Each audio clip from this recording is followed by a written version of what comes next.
You have 6 minutes. You All are right, not perfect. allowed, sir. Yes, What's up, man? exactly. I got denied.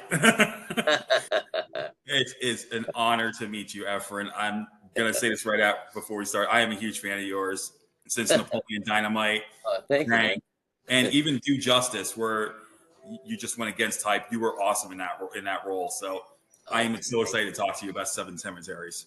Thank you. Thank you. So my first question is, what inspired you to take on the role of Miguel? Being able to work with Trejo.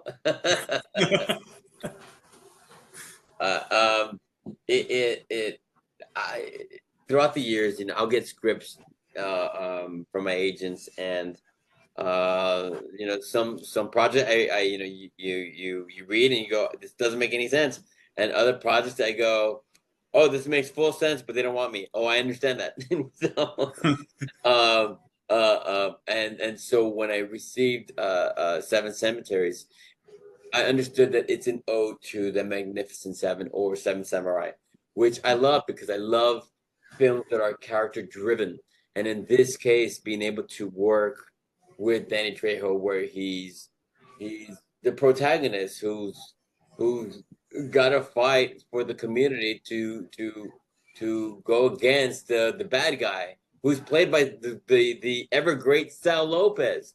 And to me, it's such an honor to be able to not only work right along with Danny Trejo, but then to work against Sal Lopez. And there's a really beautiful scene between him and me. And I thought I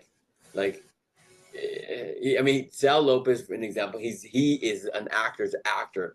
So I knew that I had to be ready in that scene, because it's such a long scene. But it's like there's so much to it, and you're really playing right along with him. And John Gallagher was able to capture that so well, especially because, well, I'm dead. So. Yeah, and I love the fact, I know what scene you're talking about, because I was telling John that is my favorite scene of the movie. The little interrogation scene between you and him.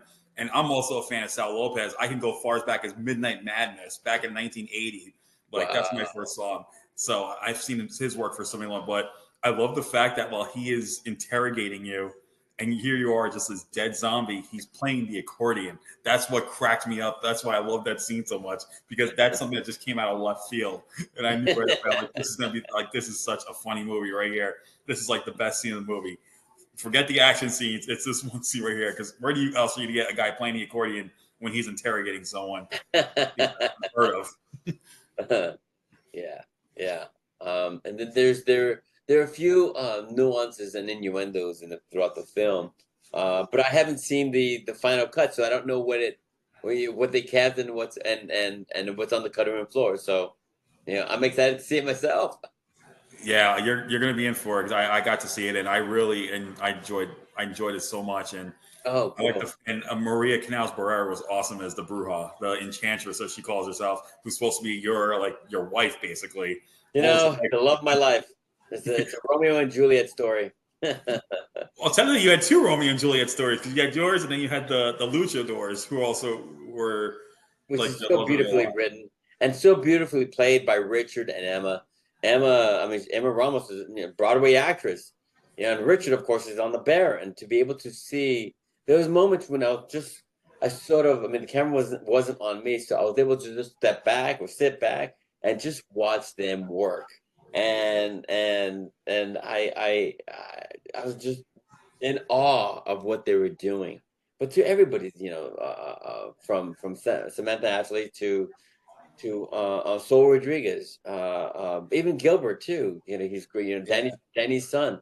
You see how everyone pitched in to do and contribute to the story of Seven Cemeteries, and I really enjoyed what everyone did.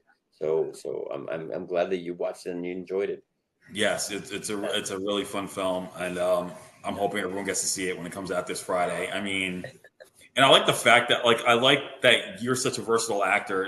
I've seen you mostly in comedies at first, but I've seen you taking more serious roles lately. Especially like Do Justice, where you played this hard-nosed cop trying to track down the vigilante, and then you end up signing. I mean, that to me, I was telling Javier when I interviewed him last year about it, I'm like, I liked Efren in this movie. He just goes against type. Everyone's used to him, I think, with comedy, but here he is, and he just proves he's he's got that versatility. And here you get to bring the comedy back, but at the same time you get to scare the crap out of people because you're a zombie. So let's just face it that way.